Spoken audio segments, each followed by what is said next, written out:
Samajwadi party के राष्ट्रीय अध्यक्ष अखिलेश यादव यूपी विधानसभा चुनाव में अपना दम लगा रहे हैं। देखना ये है कि जनता किसे पसंद करती है। मगर आज अखिलेश यादव ने यूपी विधानसभा चुनाव में 400 सीटें जीतने की बात कही।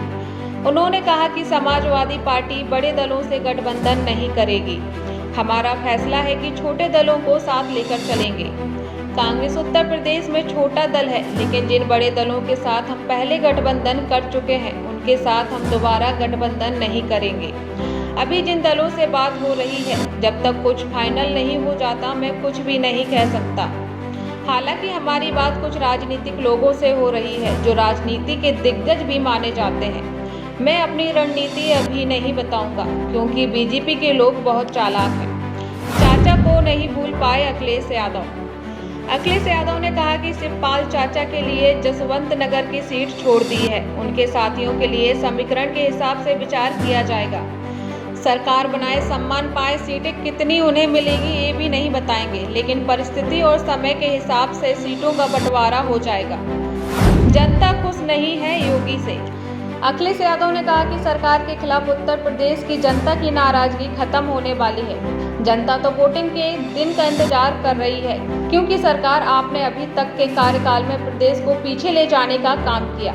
इस बार का यूपी विधानसभा चुनाव सबसे बड़ा चुनाव होगा, क्योंकि जनता ने अगली बार बीजेपी की डबल इंजन वाली सरकार से कुछ राहत मिलने का सोचा था, इसलिए बीजेपी जीती थी। लेकिन दोनों सरकारों ने किसान की कोई मदद नहीं की, इसलिए उत्तर प्रदेश की जनता ने मन बना लिया है कि इस बार बीजेपी को हराएंगे और हो सकता है कि समाजवादी पार्टी 400 सीटें जीत पाए।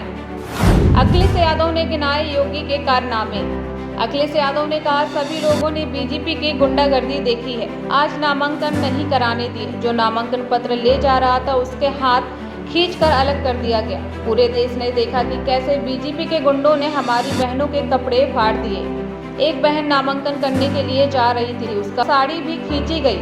ऐसे कई मामलों में आज के समय उत्तर प्रदेश नंबर 1 हो गया है। जनता समाजवादी सरकार में हुए कामों को याद कर रही है। आज की बीजेपी सरकार को बहुत समर्थन मिला था, लेकिन पिछले 4.5 सालों में क्या किया? अपना संकल्प पत्र फाड़कर कूड़ेदान में फेंक दिया। क्या लखनऊ से लेकर दिल्ली तक सिर्फ विज्ञापन लगे हुए, काम कोई नहीं हुआ? आगे अखिलेश यादव ने कहा, आज यूपी मिड डे मील में बच्चों को खाना आने देने के बजाय नमक रोटी देने में नंबर 1 है। कुपोषित बच्चों की संख्या में यूपी नंबर 1 है। टीबी जैसी बीमारी में उत्तर प्रदेश नंबर 1 है। उन्होंने कहा कि जनता ने राज्य सरकार को इसलिए वोट नहीं दिया था कि इन सब चीज़ों को अब भूल जाए। अखिलेश यादव ने सरकार को तंज कसते हुए किसान मुद्दे पर कहा कि संकल्प पत्र में लिखा था कि किसानों की आय 2 गुनी हो जाएगी। आज महंगाई बढ़ गई है, डीजल पेट्रोल की कीमत बढ़ गए हैं। जीएसटी की वजह से तमाम चीज़ों की कीमत में इजाफा हुआ है। अगर किसानों की आय 2 गुनी थी तो किस फसल में आय 2 गुनी हुई? क्या कोरोना में हुई मौतों का हिसाब दे पाएंगे योगी?